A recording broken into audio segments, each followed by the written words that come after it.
Hey guys, it's me, Christina, and I have a book review of While It Lasts by Abbi Glines, and this is book 3 of the Seabreeze series.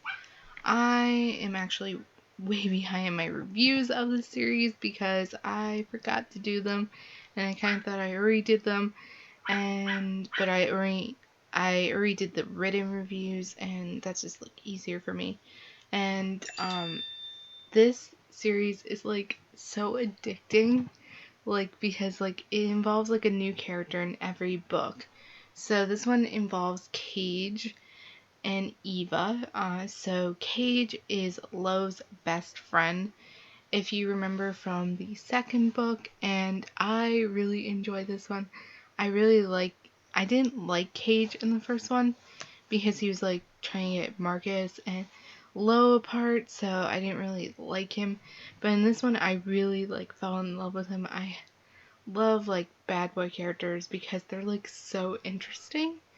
And Cage hasn't really had a best upbringing, just like Lo, and he gets a DUI and he really wants to just be in baseball, but he has to go work on this farm, and there he meets Eva. Now Eva has been through hell and back. Like, I felt so bad for her. Like, in the prologue she was reading the letter from her dead fiance, and I was sobbing like it was like I was reading like only 2 pages. I was like, how am I already crying? Like, it was like very bad, and like the letter broke my heart in half. So when she meets Cage, she like doesn't expect much from him. She's like, he's just a playboy. He's like nothing, but she's like obviously attracted to him, and they have like all these like awkward conversations. It's either her insulting him or they're just like obviously flirting with each other. And it's, oh my god, the lake scene was so freaking intense. Like, and then there was like these like moments, and I'd be just like, oh my god, just do something with each other. Like, and she wouldn't like take off her engagement ring, and her other friend is Jeremy, who is the twin brother of her dead fiance. And like first, Cage thought that her and Jeremy were together because they were at this party, and Jeremy was complimenting a girl's like assets. I'll just say that. And uh Cage flipped out. He's like, apologize. And like Jeremy and Eva are just like, what? And then Eva like didn't even know what to say. Like, and then Jeremy's like, he thinks we're engaged.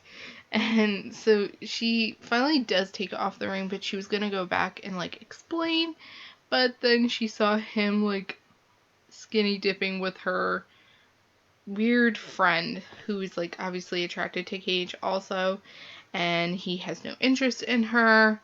And and then there's like these like they would like do things together, and I'd be just like, oh my god, just do something. And it was like they would have like all these like really hot moments. She was obsessed with his like piercing, and I was just like, oh my god. And he's like, I'll get another one if you sit on my lap while I do it. And I was like,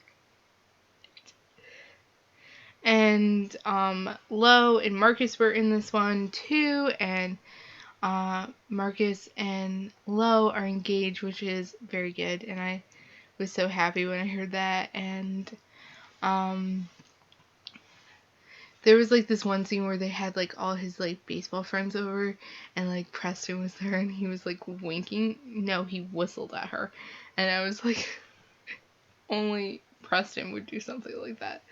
And I was just like, I love this book so much. And his father, her father obviously would never approve of them together, and like people kept telling her that like you could do so much better than him, and then it got in her head, and she like didn't even think that she was rejecting him, but she obviously did.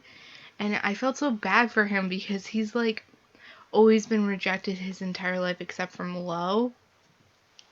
And when she did it, it like hurt him really bad. And then um they did hook up, and then the father came in and he like threatened him, obviously, and like he left without telling her, and then he came back and she just stood there and did nothing, and I was so angry because I was like, what? How can you, like, he loves you, like, what is wrong with you, Eva? And then she hasn't done like a lot of things since like Josh died. She hasn't like touched her Jeep, and then Cage does not look at her like with that pitying thing when he found out, he still didn't look at her like she to be pitied. Like, he just made her do things and made her feel alive again, and she needed that. Like you don't, like, she was in love and then he died. That's hard, but Cage made her feel alive again. And maybe he isn't like the obvious choice for someone, but he's the obvious choice for her. And you shouldn't like judge someone like just because they act a certain way or do certain things. Like, he was a playboy and then he fell for Eva. Like, and maybe you need to do things like that for a while until you find the person. And he and then she started using her Jeep. She started playing music again. She wrote him a song, and oh my god, it was so beautiful. I cried. And then the epilogue where she wrote Josh a letter, and I was just like crying because she was at his grave, and I was just like, oh my god. And this book was beautiful. I give it 5 out of 5 stars. This one is actually becoming a movie, and I'm really excited for this movie. I really hope they make the rest of the movies, like the books into movies, because that would be awesome. And the guy they picked, is actually, he's a really good choice. I probably would have picked him for Preston more than Cage, but I still like the choice they made.